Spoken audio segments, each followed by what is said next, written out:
OBC जनगणना को नहीं जिलापाल निकट में धारणा प्रदर्शन।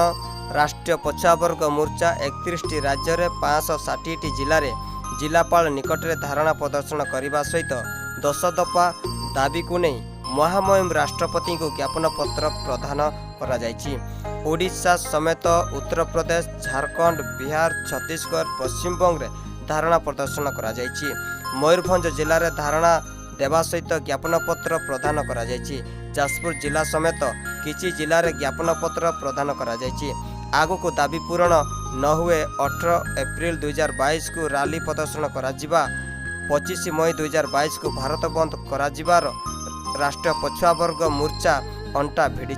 जय जोहार, जय मूल्यवासी। मु श्री रतन कुमार पूर्ति रतन फेसबुक पेज एवं all in one MN class को स्वागत करुछि।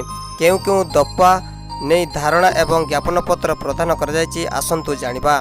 केंद्र सरकार द्वारा ओबीसी जाति आधारित जनगणना न करिबा विरोध रे, ईवीएम न हटेबा विरोध रे, निजी क्षेत्र में एससी एसटी ओबीसी को आरक्षण लागू करने दाबी रे, एमएसपी गारंटी आईन तैयारी करी कृषकों को दियाजिबा दाबी रे, एनआरसी एनपीआर सीए विरोध रे, मध्य प्रदेश, ओडिशा एवं झारखंड पंचायत निर्वाचन रे ओबीसी आरक्षण पई सेपरेट इलेक्टोरेट लागू करने दाबी रे, विकास नाम रे, पर्यावरण सुरक्षा नाम रे एवं पशुओं संरक्षण नाम रे आदिवासी को तांको जल जंगल एवं जमीर विस्थापित करने विरोध रे, श्रमिक आईन तैयारी करने विरोध रे, एहीपरि ओबीसी को जाति आधारित जनगणना करवा ठीक कि नहीं, ईवीएम को हटेबा ठीक कि नहीं, आपणक राय जरूरी दियंतु।